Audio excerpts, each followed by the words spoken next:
आज हम आपको एक शख्सियत से मिलाने जा रहे हैं, विजिंदर आहूजा जी, जिसकी आपने बैनर पर फोटो भी देखी है। और इनके बारे में क्या तारीफ करूं। कौन कहता है कि किश्तियां तूफानों में डूब जाती हैं।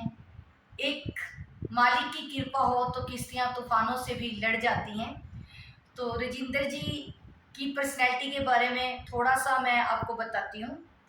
रेलवे डिपार्टमेंट में बहुत अच्छे ओहदे पर ये काम कर रहे हैं। 2 स्ट्रिक से चलते हैं और अपनी बहुत सी कठिनाइयों का सामना करके, बहुत स्ट्रगल करके ज़िंदगी में कभी हार नहीं मानते हैं।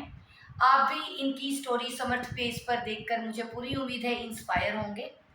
आइए रजिंदर आहूजा जी से पूछते हैं कि आप किस ओहदे पर काम करते हैं रजिंदर जी, और आपको अपनी दिनचर्या रूटीन में कैसी परेशानियां आती हैं। कई बार हम उन परेशानियों को शेयर भी नहीं कर सकते, तो अगर आप चाहें शेयर करना तो आप ज़रूर करें। पहले आप अपने ऑफिस के बारे में बताएं।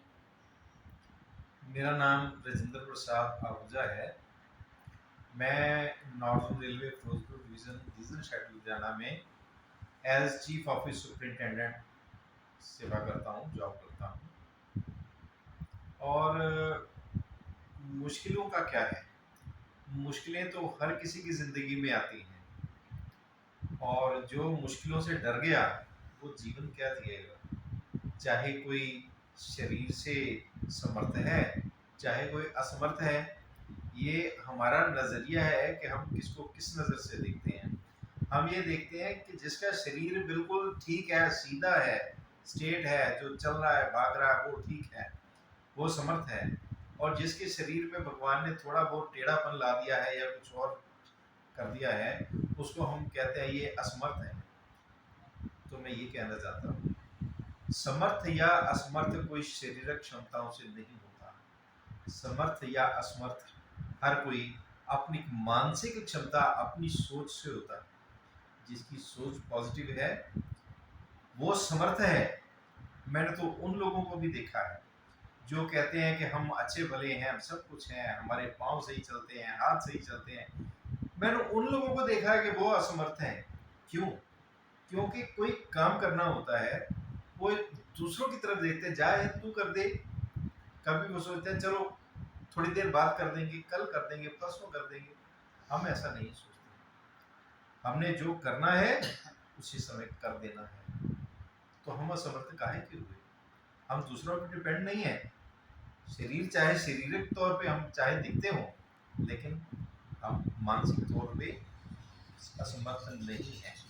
हम समर्थ हैं। अपना जीवन आत्मनिर्भरता से जीते हैं, किसी के ऊपर डिपेंड नहीं। इससे ज़्यादा और अपनी समर्थता और असमर्थता के बारे में कुछ नहीं कहता। अब मैं ये पूछना चाहती हूँ कि आप लगातार समर्थ के प्रयास देख रहे हो। पीडब्ल्यूडी के झूले की इनॉग्रेशन में भी आप मौजूद थे।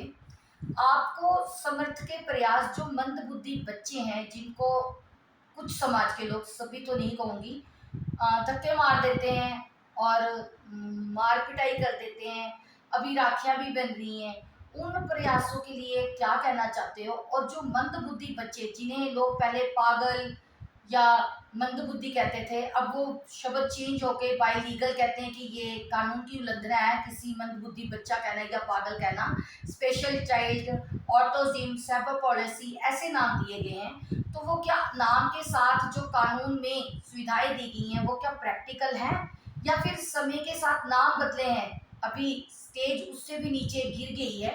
उनके माँ बाप को जो दर्दनाक स्थिति से गुजरना पड़ता है, अभी आपको भी पता है, 35 साल का लड़का पीछे मार पिटाई होने के करके बहन को उसके घर में अकेले रहना पड़ा, और 4 महीने से वो बाप बेटा दोनों ही मनुष्यता की सेवा में आश्रम में रह रहे हैं। आप उस पर कुछ रोशनी डालिए कि वो दर्द कितना दर्दनाक होगा। कोई भी नहीं चाहता हम अपने बच्चे को घर से बाहर निकालें। तो आप कुछ उस शब्दों से, अपने शब्दों से रोशनी डालिए। देखिए, मानसिक अपंगता जो है, मैंने जैसे पहले ही कहा है कि अपंग हम लोग नहीं हैं जो शारीरिक अक्षमता है। वो बिल्कुल सही। अक्षमता चाहे स्तन की हो, चाहे वो दिमाग की हो। हाँ, अपंगता वो है जो अच्छा भला होते हुए भी स्वयं के लिए कुछ नहीं करते, बिल्कुल सही। दूसरों पे आश्रित रहते हैं। हाँ, बाकी ये तो कुदरत के रंग हैं। हाँ, कुदरत के रंग हैं, इसमें किसी का कोई दोष नहीं होता। अगर कुछ लोग ऐसे लोगों को जो मंदबुद्धि हैं, उनको मंदबुद्धि कहते हैं, उनका मजाक उड़ाते हैं, उन पे अत्याचार करते हैं, ये उनके लिए गलत बात है। उनको ऐसा नहीं करना चाहिए। कोई पता नहीं होता समय का, समय कब बदलता है। आज वो बच्चे इस स्थिति में, कल जो मजाक उड़ा रहे हैं वो भी इस स्थिति में आ सकते मेरा हैं। सवाल है सर, जो लोग जो मंदबुद्धि हैं, मेंटली चैलेंज, जो कानून के अधिकार उनको किताबों में दिए हुए हैं, क्या वो प्रैक्टिकल हैं? हाँ, आपको नजर आ रहे हैं? ये एक हमारे, चाहे कह लो कि हमारी बदकिस्मती है या हमारी सरकारों की बदकिस्मती है कि सरकारें नियम बनाती तो हैं, सुविधाएं भी देती हैं, कानून बनाती, सब कुछ करती हैं, लेकिन वो कागजों में ही रह जाते हैं। उनको धरती पर नहीं उतारा जाता, उनको इम्प्लीमेंट नहीं किया जाता, और वो सुविधाएं उन लोगों तक नहीं पहुंच पाती जिनके लिए वो बनती हैं। इम्प्लीमेंट होना चाहिए। इम्प्लीमेंट होना चाहिए। सरकारों को चाहिए कि उनको स्ट्रिक्टली, बड़ी अच्छी तरह से उनको इम्प्लीमेंट करें, ताकि उनका कोई उल्लंघन ना कर सके, बिल्कुल सही। और ऐसे लोगों के साथ कोई दुर्व्यवहार, कोई अत्याचार, कोई उनके अधिकारों का हनन ना हो सके। आनंद ना हो सके। जैसे सरकार ने कुछ नियम बनाया है कि जो भी कोई बिल्डिंग बनेगी उसके नक्शे में जो एक रैंप होना बहुत आवश्यक है। हाँ, रैंप नहीं होता, ट्रेन्स में और बसों में डिसेबल्ड जिनको पीडब्ल्यूडी कहते हैं, हाँ, उनके लिए प्रोविजन होना चाहिए कि उनके लिए एक अलग कैबिन होना चाहिए, हाँ, उनके लिए व्हील चेयर वगैरह ऊपर चढ़ाने के लिए रैंप होना चाहिए। हाँ। इस तरह की कई सुविधाएं हैं जो सरकार देती है, वो हकीकी तौर पे मौजूद नहीं है। यानी आप ये कहना साफ चाहते होना हो चाहिए। कि इक्वल राइट नहीं है? नहीं, बिल्कुल राइट नहीं नहीं है। है। और जो दूसरी बात आपने कही कि एक बच्चा 30-35 साल का, उसके ऊपर अत्याचार किया गया, उसको मार पिटाई की गई, हाँ, ये बहुत गलत है। हाँ, जिसको, जो आपको जवाब नहीं दे सकता उसके साथ आप क्या जोर आजमाई करोगे? हाँ, जोर आजमाई करनी है तो उसके साथ करो जो आपको बराबर का जवाब दे सके। बिल्कुल सही। और खास तौर पे जो मैं उसकी बहन के लिए और उसके पिता के लिए कहना चाहूँगा, हाँ, आपने उस बच्चे पे तो जुल्म किया ही किया, उसकी बहन और उसके पिता पे भी किया। ये मानवता के नाम पे भी एक बहुत बुरा, गलत, घना धब्बा है जो आपने मानवता के नाम पे लगाया है। ऐसा नहीं करना चाहिए। ये आपकी ही जो छवि है इससे खराब होती है। बल्कि आप अच्छे काम करिए। अगर आप किसी के लिए कुछ कर नहीं सकते, आप किसी का अच्छा नहीं कर सकते, तो उसका बुरा भी मत करिए। एक सवाल और है, पीछे आपने मेरे को अप्रिशिएट किया था, वर्क देखकर 15 साल की लड़की मंद बुद्धि के साथ 65 साल के ग्रंथी ने, दर्दनाक घटना आपने पढ़ी थी। तो आपको क्या लगता है, वो 15 साल की विक्टिम, रेप विक्टिम जो थी, वो मंदबुद्धि है, या फिर वो 65 साल का ग्रंथी जो दिमाग से सही है पर उसने रेप किया, वो इसमें रेप? पूछने की क्या बात है? जो नेचुरली है, जिसने अपनी उम्र नहीं देखी, उस बच्ची की स्थिति नहीं देखी, उसके साथ ऐसा घृणित कार्य किया, तो मंदबुद्धि तो वो है। वो बच्ची थोड़ी है। मंदबुद्धि वो है, मैं उसका नाम नहीं लेना चाहता, लेकिन जिसने ये किया, मंदबुद्धि वो है। अच्छा, आप समर्थ को क्या संदेश देना चाहते हो, और समर्थ का कार्य आपको कैसा लग रहा है?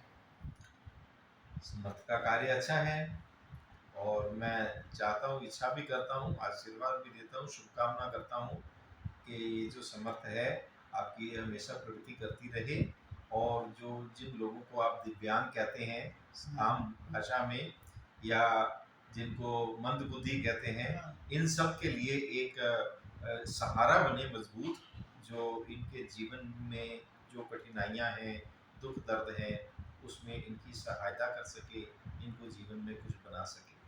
हमने मिलकर एक सपना देखा, समर्थ का घर हो अपना। उस समर्थ के सपने में राजिंदर जी भी हमारे साथ हैं। कुछ परेशानियां आ रही हैं, पर मुझे उम्मीद है कि हम सबके समर्थ सपनों का घर बहुत जल्द होगा। आप सबकी दुआओं के साथ बहुत ही जल्द होगा।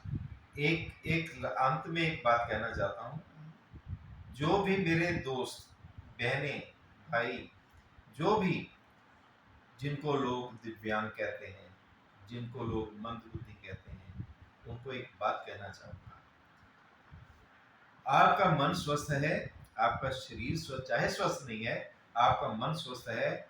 अगर आपका मन स्वस्थ है तो अपने हौसलों को भी स्वस्थ रखें। जीवन में आने वाली परेशानियों से घबराएं नहीं, क्योंकि जीवन में आने वाली हर एक दुविधा, हर एक बाधा, हर एक परेशानी अपने साथ एक हल लेके आती है। आप अपनी उन परेशानियों के ऊपर ध्यान देने की बजाय उस हल को खोजने की कोशिश करो, जिससे आप अपनी परेशानियों को दूर कर सकते हो और आपको वो हल मिलेगा। कभी हार ना माने, सदैव प्रयास करता रहें। अगर आपका कभी मन डोले कि मैं ऐसे हूं, तो एक करबद्ध निवेदन है कि अपने से नीचे वालों को देखें, जो आपसे भी ज्यादा विवश हैं। वो भी जिंदगी के लिए क्या कहते हैं, कोशिश कर रहे हैं जिंदगी को जीने की, प्रयास कर रहे हैं जिंदगी को जीने का।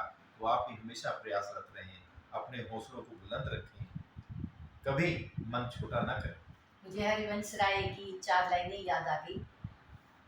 कोशिश करने वाले की कभी हार नहीं होती, 100 बार चींटी गिरती है फिर भी दाना चुगती है, उठाती है। तो जय इन्हीं शब्दों के साथ जय हिंद, जय भारत।